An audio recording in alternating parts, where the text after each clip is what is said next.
What is going on, everyone? It's Songs of Rage back with another Battlefield 2042 beta guide to bring to you, and today we're going to be looking at the second assault rifle that was unlocked in the beta, which is the AK-24. Now obviously in terms of like the full details of this, we don't know everything going forward because there is a good chance that things will change, and there is a good chance that there's going to be a mass amount of attachments compared to what we actually did receive, especially on that barrel select, because we literally do not have a special barrel on this one. So let's get into the gun guide, let's have a look into what the stats I've managed to pick up on it, and then when the full game drops, we'll let you know if there's any kind of updates that drop on it in a later video. Now first up, I will apologise that you're going to probably see some looped footage in the background, and that's mainly because I didn't get as much footage as I thought I had for the AK-24, but I did manage to get a few nice clips with it, so you're just going to see the testing, and you're going to get to see some kills with it. But it should give you a good idea as to how some of it performs, and I may even throw some other footage in there just to be able to mix it up for you so it doesn't get a little bit stale. But anyway, you've come for the gun guides, you've come for the attachments, let's get into it to start off with. So you're here to be able to find out what kind of damage does the AK-24 do, and to be honest, I was quite surprised as to, it felt a bit low when I was doing the testing. It was quite a difficult weapon to be able to use. So from what I've managed to find from my footage, the shots to kill on this is between a 4 to a 5 shot kill. Whether you're up close, I couldn't find any footage where I managed to mix in a headshot, so I wasn't able to confirm if a headshot does actually confirm any more damage. Unfortunately, I'd have to find out when the game does drop to be able to do some custom games with that, to be able to find out what actual damage, what specific damage numbers we are looking at. But for the time being, just know that if you are aiming for a body shot, it is a 4 to a 5 shot kill depending on your range. In terms of aim down sights, this is clocks in at a 300 milliseconds, so it's quite snappy. It's definitely more snappy than the LMGs that are in this game, but obviously when it comes to SMGs, they will be reigning supreme. In terms of rounds per minute, I managed to get this to around about 680 RPM, so it's kind of on the slow side, but it obviously makes up for that with the more damage that you deal with each bullet. And keep in mind that the shots to kill was done with the standard ammunition, because I wasn't able to find a real use for the high power in terms of it. From what I understand, it just increases your range, but obviously I need to do a little bit more testing when it comes to that.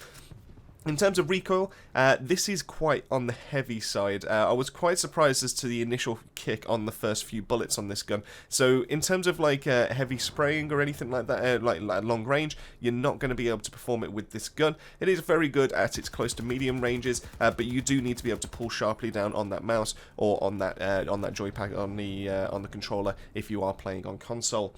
In terms of magazine size, we do have a 30+1 as a standard for the magazines, but when it extends over into the high power mag, you do then go down to a 20+1. So just know that if you do go for the high power and you do go for a little bit of extra range that does provide, then you will be reloading a lot more often than you would have been with the standard rounds, and this was the main selling point for me, especially because I felt like the gun was already doing enough damage.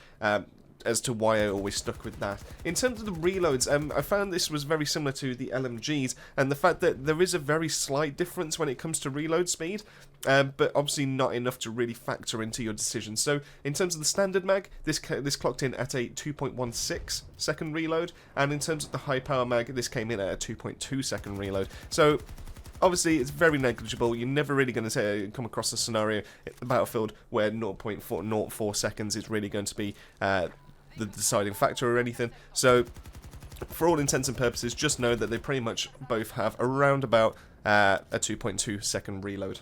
Seeing as we've touched on the attachments, let's go ahead and finish off the rest of the list. So, in terms of, let's start off with the sights. So, obviously, this has the standard iron sights, which are fairly clear, but obviously, you would like to have some kind of sight when it comes to Battlefield.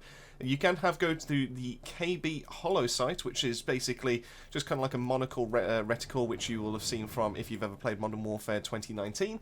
It's just it gives you quite a nice picture. It gives you a lot of like clarity as to where you're aiming, and it's just overall a very good sight to be able to use for close quarters. If we go from there to the Bravo 3 times, which obviously gives you an extended look, and obviously gives you some magnification to be able to take on everyone that has a little bit of a range, then obviously you can go for that sight, but due to how the AK is kind of geared up, it's very difficult to be able to hit those longer range shots. Or you can go for a nice middle ground between the two, which is the Mole Hybrid 1.5 to 3x. And what this does is it gives you a 3x as standard, and then allows you to be able to swap to a tiny reflex sight that's on top of the sight to be able to obviously do your engagements up close. We've looked at the magazine attachments, so obviously we don't need to cover that anymore, and so that just leaves the underbarrel, which you can go for the Cobra grip, which is standard on most of the guns that you've probably seen, and that just gives you some accuracy while you're static. So as long as you're not moving and you're just standing still, then obviously you can go for that and just get a little bit of extra kind of accuracy towards. From what I can tell, it is for your horizontal more than your vertical, but obviously you can go for that, and it definitely doesn't hinder anything, so it is always a good choice. And then lastly, you do have the flashlight, which then gives you some gives the enemy a bit of visual impairment if they're in close quarters combat for you. So if you were to gear this up for a bit more close quarters, which you definitely can get some work done with it, but the SMGs kind of do reign supreme when it comes to that, then you could put the flashlight on there to be able to blind your enemies, and then obviously use that as some momentum to be able to get the finishing kill. So that, Babylonians, pretty much wraps up what the AK-24 can bring to the plate for you, especially when it was in the beta, and it was a lot of fun to be able to use, but it was just pretty much outclassed in almost every single scenario when it came to the M5. The M5 was a lot more forgiving, it had a lot less recoil, it was easy to use, and it was pretty much unlocked from the get-go. In terms of the attachments, it would have been nice to see an AK maybe get like an extended mag, something to be able to like show it was different from the M5, or maybe give you a reason to be able to use it, and the lack of muzzle attachments really did hinder it, and it did hold it back, especially when the M5 had one that just helped reduce recoil, just to make it a little bit easier to be able to use. I'm interested to see if they will be changing this up in any kind of way. Maybe they'll probably keep the damage and the rate of fire, they're absolutely fine, but in terms of like unlocks for the attachments, it'll be interesting to see what that will be going forward. In terms of the full game, obviously that will be dropping in November, and we are looking to be able to bring more gun guides your way. So make sure that you are subscribed, make sure you drop a like and a comment just to let us know that this is something that you'll be interested in following going forward. And once November hits round, we will be straight onto those gun guides just to be able to let you know if anything's changed from the beta guns and any new guns that will be presenting their way to us. I hope you've enjoyed. If you've learned something useful, make sure you do subscribe. And as always, keep yourself safe, keep yourself well, and I'll see you all on that next video.